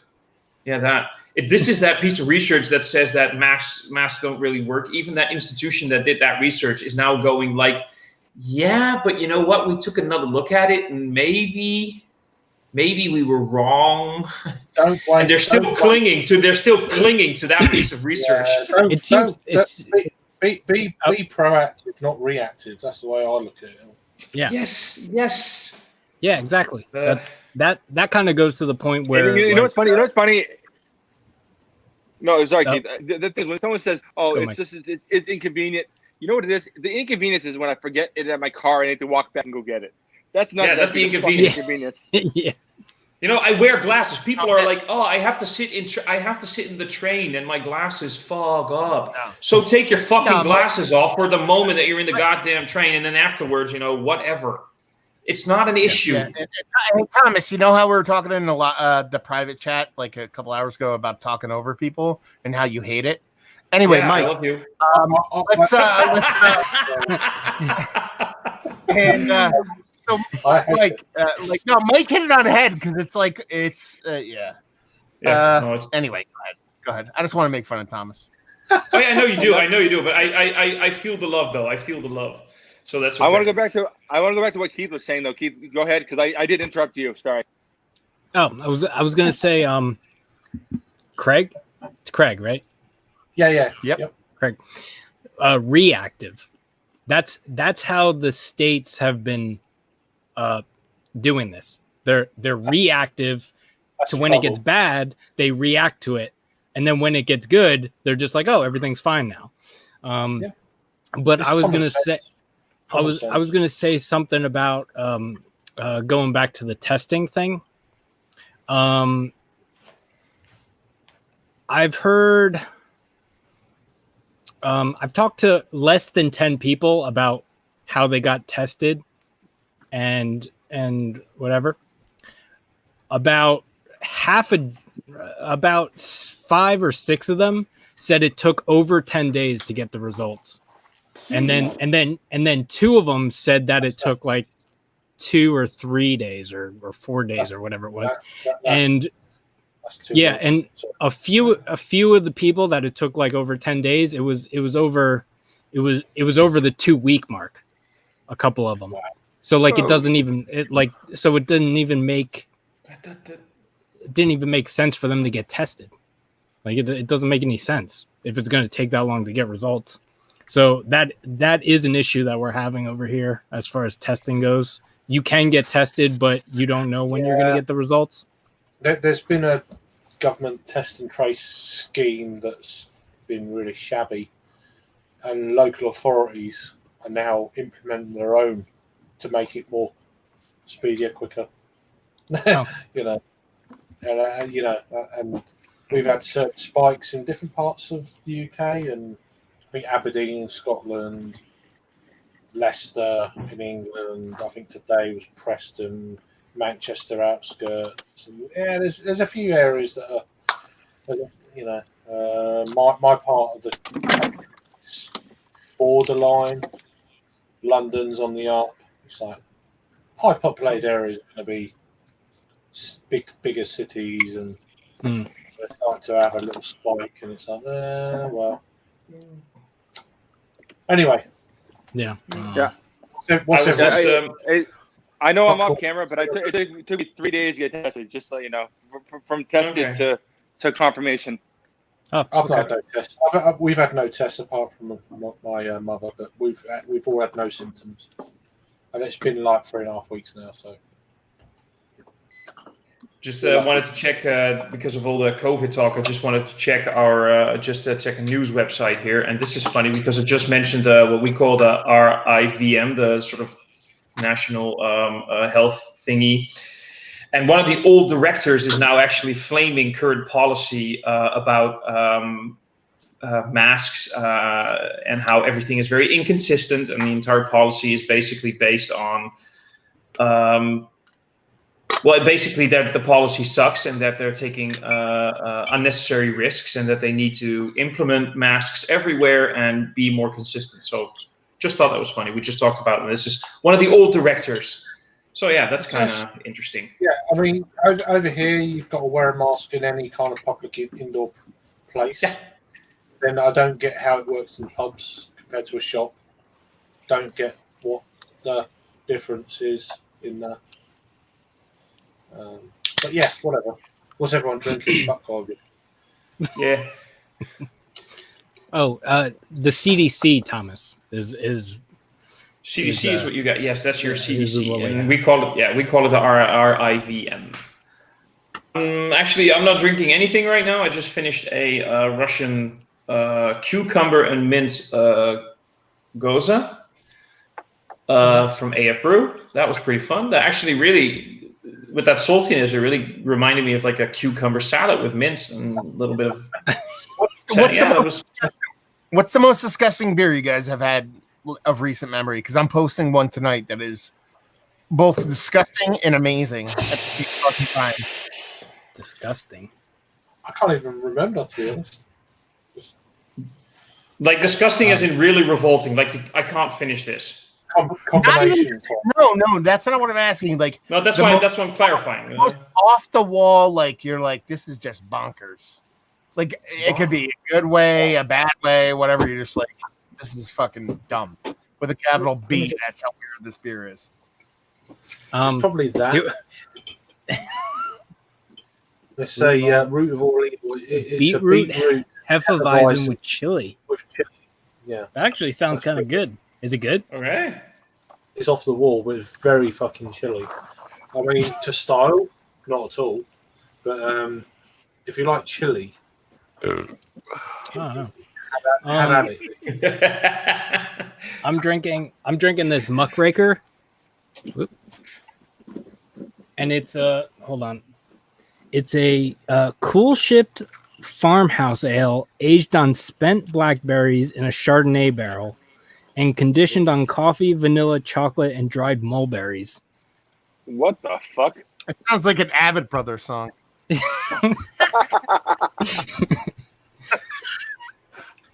I mean, probably. Wow. I drank this. Sour purple beer. For the love of all that's holy, how do you even? How? This is a mystery beer, and I'm gonna post it tonight. So spoilers, but was it good? No, it wasn't good, but it wasn't bad in the same way that like hate sex isn't bad. Like it's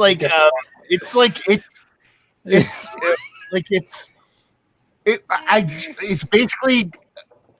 I drank pickle brine. Lovely. I drank mixed with Goza. Like it's yeah. As a mystery, like even if this is not a mystery beer, at least you understand what you're getting into. As a non-mystery beer, like I don't fucking know. I am posting that shit. It'll be up tonight. I think the most off the wall. It's not nearly as weird as what you're describing right now, but it was an IPA barrel aged on I think it was Tobermory, but it was a peated Tumentil. It was a peated anyway. It was a bit of a peated single malt, and that was in every way that you want to describe it. You're like, this doesn't work, but it worked. And it was weird, and the entire combination shouldn't have worked, and it was fantastic. And it was one of the best beers that I've had this year because that pineapple-y thing was it like a double-digit IPA then? No, it was 8.5, I think. I think it was 8.5 ABV, and it barrel-aged for like just over or just under a year. But that thing worked because that pineapple-y thing with the oak and the peat sort of gave it like this grilled pineapple thing going on, and it was weird, but it was great, and it shouldn't have worked. The way I described it in the review and everything, it shouldn't have worked, and it was magnificent, and it was one of the best beers I've had this year. And I loved it. Yeah, I think that was probably the weirdest because otherwise you just get into the weird adjunct, territory with 10, 15 things in it, but that's sort of standard these days, really, isn't it? Almost. I do like a non-adjunct style of beer, like say a proper, say, American stout, where it's just straight up, not barrel aged, but brewed really well. Sometimes you just think, and then you get a barrel aged version of it. It's just nowhere near as good. It just takes away something. I do find that quite a lot with barrel aged versions of the base beer. Yeah. It's just not on the same thing. I know what you mean. I've had a few like those. Yeah. I'm still curious about. I think Mad reviewed it once as a normal beer and as a mystery beer. It's what's it called? Luscious. Oh, I've had that. Luscious. Is that Alchemist? Alchemist, Luscious and Beelzebub. I've been so curious about both of those because I've had a can before.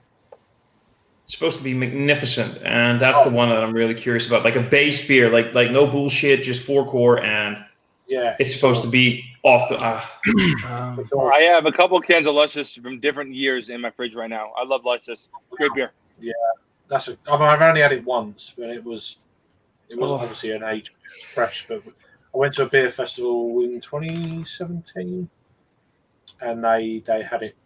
You get cans. It's like, it's just awesome. Really Someday. It's like the Yeti from Great Divide. I think that's probably a perfect example for a base. Oh yeah, Yeti's good beer. Yeti's good. Yeah. The base beer is like a proper American stout. That's just. Is there too many better than that in the States? I don't know. The last time I bought any Yeti Great Divide, I got it in like a pack of a couple bottles from different years, and a metal coffee cup. And it said the best thing about drinking Great Divide is because it looks like coffee. So, so I was sitting at my table drinking it. Yeah, it's got coffee. Sneaky. Everything you want in the stout just seems to have it in there for me. Hey, Thomas, I promise you, next time I can go to Alchemist and I can get some fresh Luscious, I'll send you some. I promise. That's too insane, mate. That's too insane because the shipping and everything. I mean, I love the offer, but that's too insane. I'll do it. I will do it next time I can get fresh one. My old ones, I won't give you any of my old ones. That's fucking mean. But I think the first one I'll do it because you seem like a nice guy. Oh man, come on. We'll hook each other up with some stuff. I'll send you over some stuff as well. We're gonna make that happen. That's great, man. I love you for that. That's awesome. That would be fantastic. That's awesome, man. Cool. Fuck you, Matt. Matt, I'm going to disappoint you very much, but I'm going to have to leave you so you can't make fun of me anymore. Guys, have a great stream. Have a great evening, and I'll see you guys in another stream. Cheers, guys, and thanks for Mike. Bye-bye. Bye, Jim. Hey, a quick comment about beers that made me really angry and how fucked up they were.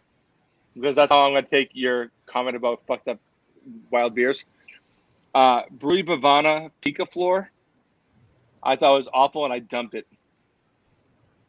Vivant? It was Brewery Bavana. Bavana. Starts with a B or starts with a V? Bhavana. Oh, is that place down like south, like North Carolina or Georgia or some shit like that? I believe they are. I've had a few of their beers. North Carolina, yeah. I've had a few of their beers, and they're all really good. This one was awful. I was horrified at how shitty it was, and Sean loved it. And I still dumped it instead of giving him the rest of my beer because I didn't think that was fair. Well, here's the thing about this pickle beer, man. Like, this pickle beer is horrible, but it did exactly what it wanted to do. It's not like it's a bad beer. It was off or was fucked up. Like, this is exactly what these people wanted. And I loved it and was terrified of it at the same exact time. Like, it's I wish like, I felt that way. I love pickles more than pretty much everybody on the planet. So this is like, I want to find a person that buys cases of this and drinks this. That's what I want to do. I want to do a Netflix documentary on finding like the person who buys this and genuinely is like, that's the best fucking beer on earth, guy. You know what I mean? Like, that's the person I want to find. Like, no one on earth. And then I want to figure out why they're a psychopath. You know what I mean? Like, It's like there's like that beer told stories, man. Stories. Like, no one on earth, Matt, will drink a beer that full of adjuncts and say it's the greatest beer of all time. Like, you can have, like, I can have a beer that I love, even if it's adjunct full, and I'm like, dude, this is really, really great. And brewed in Texas. There's somebody down there There's some grandma that's ripping cools that loves this beer. She's ripping cools. She fucking has her Looney Tunes G jacket, and she loves this fucking beer, man. She loves it. She's like, that's the best beer ever. She's like, I used to be a Schmitz lady, but now I fucking love the pickle beer. Craig, would you drink that beer? Oh, he would drink it. But would he like it? It's a different story. Yeah. I'll still give it a try. Yeah, everybody try it. I can tell you, like, I made a joke on a previous live stream not that long ago. We talked about like a beer that described ourselves, and the one I picked was Trillium. They do like these sort of like one-offs, and this was 109. And I joked. I remember watching that stream, yeah. And the thing is, it's a beer that I find to be completely and utterly magnificent, but it's loaded with adjuncts. It's so fucked up. It's out of this world crazy, and it's delicious as fuck. However, anyone that's slamming beers is not slamming this fucking beer. They're slamming things that are a little more manageable, and nobody is slamming a fucking case of pickle beer. I'm sorry. It just isn't happening. You're wrong, dude. There's somebody doing it. People out there mainlining methamphetamine all day. I think there's somebody out there drinking beer. Perhaps that's the whole idea. It's like, I hate you, Matt. Pickle beer, you are going to be that. So I don't know. I don't know. It's beer that describes me. Fuck knows. I'll leave that to other people. I have no idea. You know, Trillium just did they do a thing called daily serving. It was fruited beers, this sours, and I got a 4-pack for someone I knew from work that is not a beer drinker.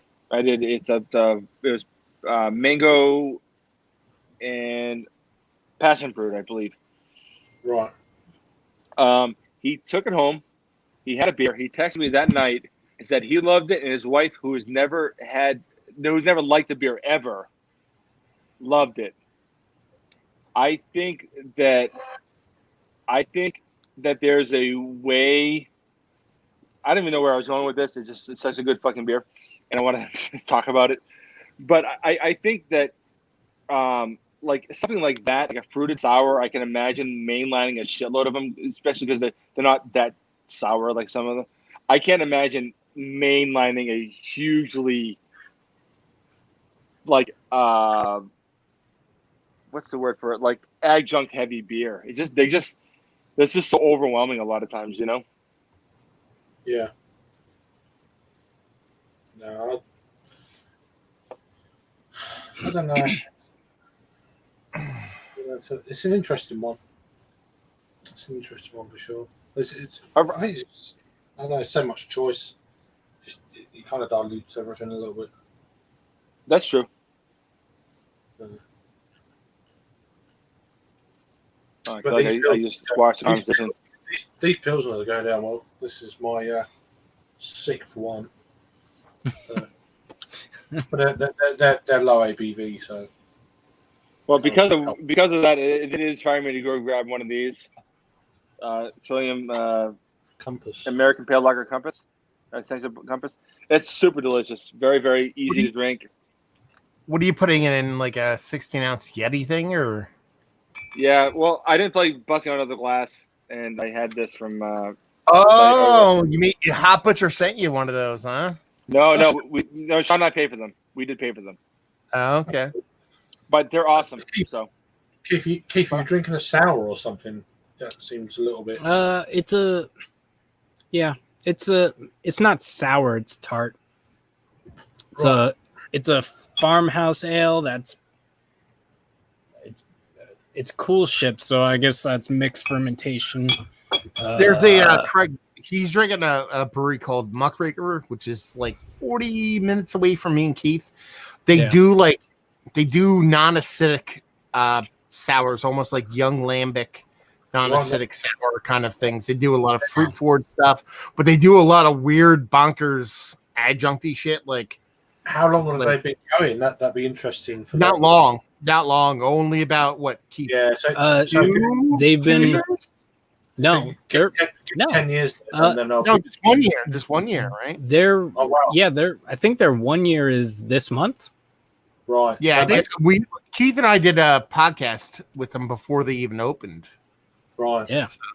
Yeah. I mean, that's cool. I mean, a brewery like that in that style of beer, if they can get through, obviously, the shit that's going on in the next year or two, then. Well, that guy, the guy who runs it is like, he's like the guy he's like a lambic nerd. You know what I mean? Like that's all he drinks. He's all about like going to like fucking crazy. Like he goes to Belgium and like once a year to go to these like exclusive, like nobody talks about festivals and like you know what I mean? Like he just like hangs out with like brewers and shit like that. Like he's a romantic. Let's put it that it's way. like there's a brewery over here called Burning Sky. But I mean, when they first started, it was like, oh, they were okay. I drank them because they were fairly local in like this kind of region, but they were very into mixed fermentation, that kind of thing. But it's taken them 8 to 10 years to get to where they are now, and now they're really kind of like one of the best in the country. And so you're looking at for that kind of style of beer, you're looking at that kind of level of time. Actually, not here in the States though, man. They're like, let's put it this way. That's all they make. All they make is live spontaneous beers or mixed culture beers. That's all they make. And they're already pouring beers with Dre Fontaine and Cantillon in Europe. Yeah. Like they're already like hanging out with those guys, pouring beers with them. Yeah, I mean, you can hang out if you like, but to have your beers up to a level where they're actually happy. Oh yeah.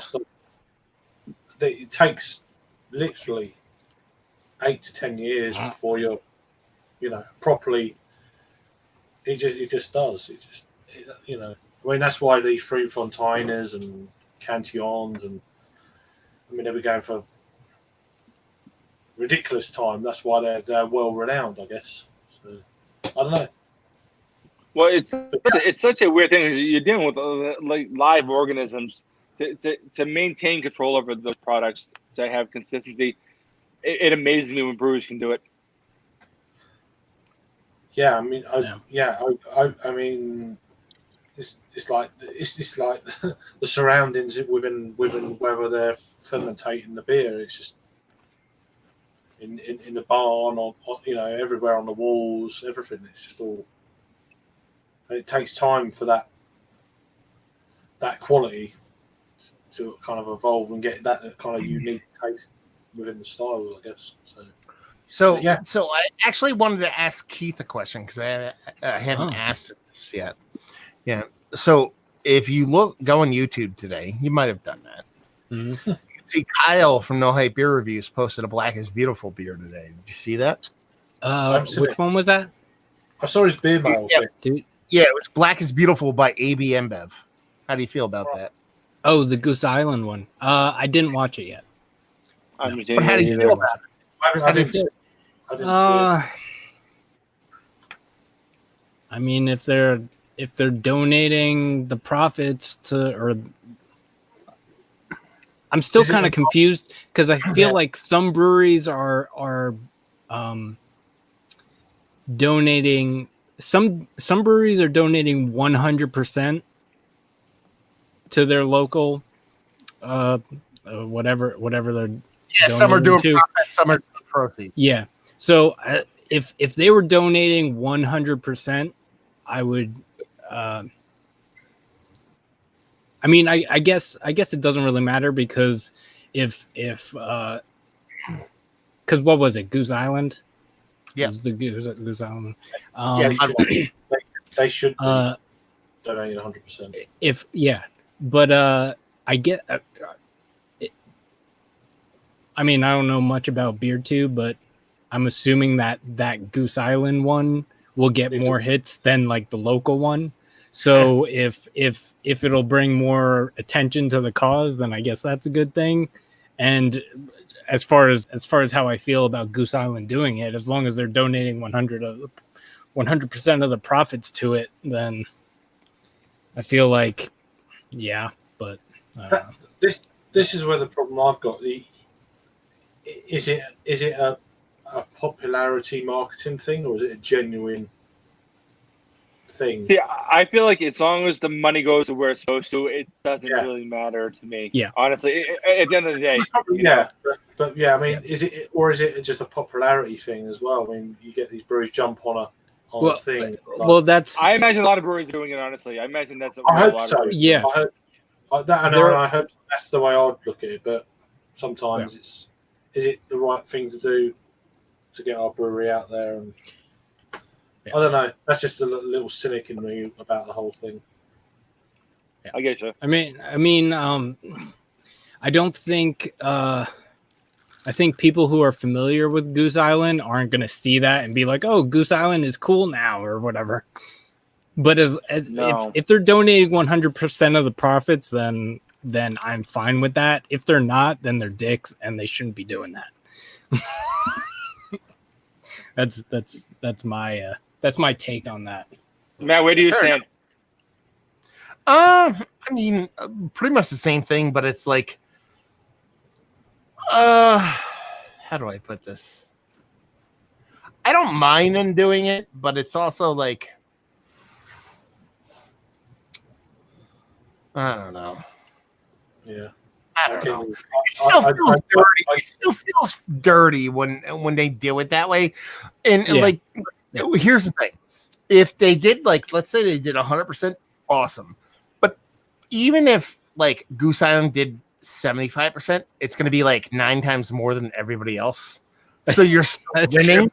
You know what I mean? And so it's kind of like, what are they doing? You know what I mean? At that point, but it's also like the one I talked about this in a previous thing. Yeah.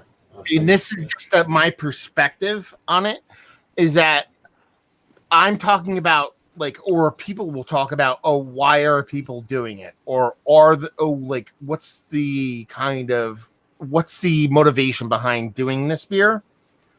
But no one talked about that with Altogether. Like, there's a couple of people out there that railed on Black is Beautiful and be like, oh, it's pandering, it's bullshit. Or it's just it's a money grab to try to make yourself more profitable. No one said that about about Altogether. No. And what's the difference between Altogether and Black is Beautiful? Obviously, Black and Beautiful is way more important of a movement. It's the difference between making more money for your coworkers versus systematic racism. So there's obviously greater weight there, but you see a lot of people kind of poop on Black is Beautiful, but the same people don't poop on Altogether. Be like, why are you pooping on Altogether then? Like, it's literally a cause. It's an important cause. So obviously there's some racial motivation behind pooping on fucking Black is Beautiful. I think Black is Beautiful is just a fantastic thing. Absolutely, I mean, brilliant. It's just I never thought about that before, and then I heard this. I heard about it through Untapped. It was nothing else. No one done reviews. There's like this thing come up. I was like, what is that? And then I went through it all. And I was like, wow, that's proper amazing. It's just proper, like, wow. I'm interested if Founders done one. Of who? Oh, yeah, they did. Founders is the only one that I disagree with. Founders is the only one I disagree with. Yeah. I'm just curious about hypocritical. Unless if they Founders, I've never heard of Founders. I don't know who Founders. Wait, I can't see who they are. Who's Founders? No, I don't. I was curious. What are they? I can't view them. Throw that into I don't understand the question. Founders. Like, what are you talking about? I don't view Founders as Founders. Yeah, I'm just saying. I sort of feel like my whole thing is far as any of these are all sort of charitable things, and I don't know.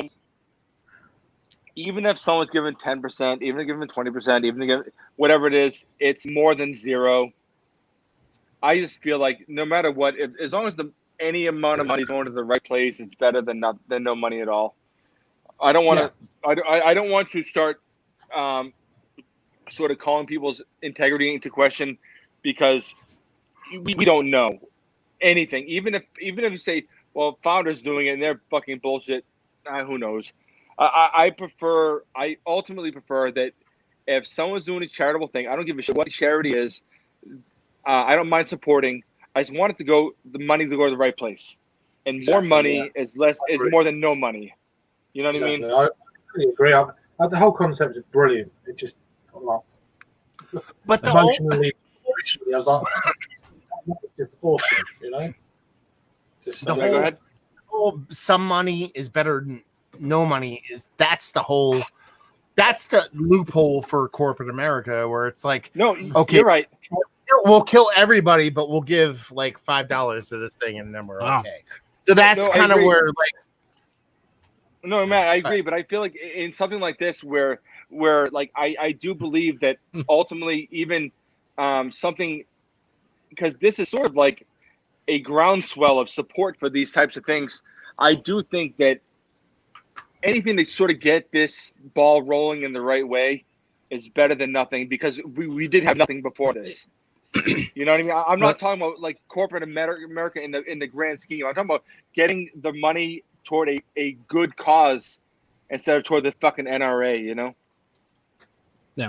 Well, it's I don't want to say it's a slippery slope, because it's not, but it is a fine line, because like if the Ku Klux Klan came out and was like, "Oh, we're putting out a homebrew version of Black is Beautiful," and we're maybe like, it's white out.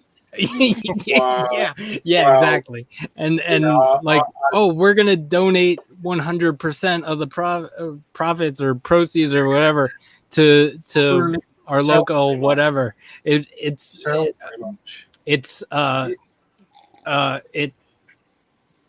Some people are definitely doing it to draw attention to their brewery, and 100%. sometimes. Yeah, sometimes it's hard to tell, but you just gotta be careful for that. Be careful of that kind of thing. It's oh man, it's not. But like, some people are just. I mean, I'm assuming.